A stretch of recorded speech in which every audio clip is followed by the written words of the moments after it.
आपको वही मिलेगा जिसकी आप उम्मीद करेंगे। एक युवा लड़की ने कॉलेज से स्नातक होते ही एक कंपनी में काम शुरू किया। वह बेहद प्रतिभाशाली थी, लेकिन बहुत शर्मीली भी। उसे कंपनी के एक विभागीय स्तर के मार्केटिंग विभाग में नियुक्त किया गया, जहां वह विज्ञापनों और सहायक सामग्री के निर्माण में मदद करती थी।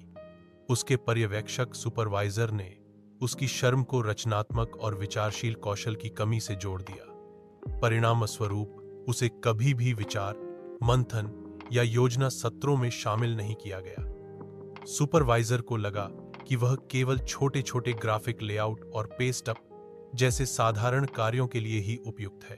अपनी प्रतिभा के व्यर्थ जाने से परेशान होकर उसने कॉर्पोरेट मार्केटिंग विभाग में आवेदन किया। वाइस प्रेसिडेंट ने उसका काम ध्यान से देखा और बिना हिचकिचाहट उसे अपने विभाग में स्थानांतरित कर लिया।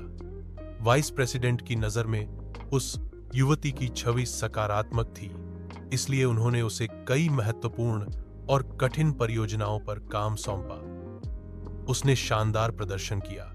कुछ महीनों बाद उसका पुराना पर्यवेक्षक वाइस प्रेसिडेंट के कार्यालय में नए कॉर्पोरेट अभियान की समीक्षा कर रहा था। इस अभियान में टीवी और रेडियो विज्ञापन, राष्ट्रीय प्रकाशनों में पूरे पृष्ठ के विज्ञापन और पूर्ण प्रेस किट शामिल थे।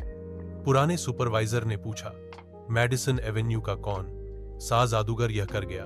वाइस प्रेसिडेंट ने जवाब दिया, यह वही युवती है जिसे आपने भेजा था। यह मेरा अब तक का सबसे अच्छा निर्णय था। यह जैसा सोचो वैसा पाओ वाला सिद्धांत हमारे जीवन में भी लागू होता है।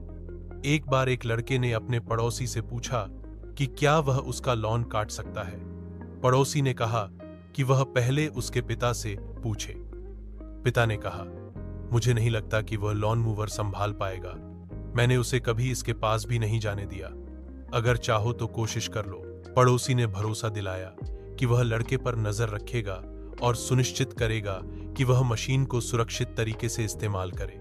लड़का न केवल मशीन चलाना जान गया, बल्कि उसने इतना अच्छा काम किया कि पड़ोसी ने हर हफ्ते उसकी मदद लेने का निर्णय किया।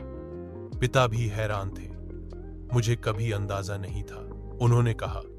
तुम्हें उसे मौका देना चाहिए था, पड़ोसी ने सुझाव दिया।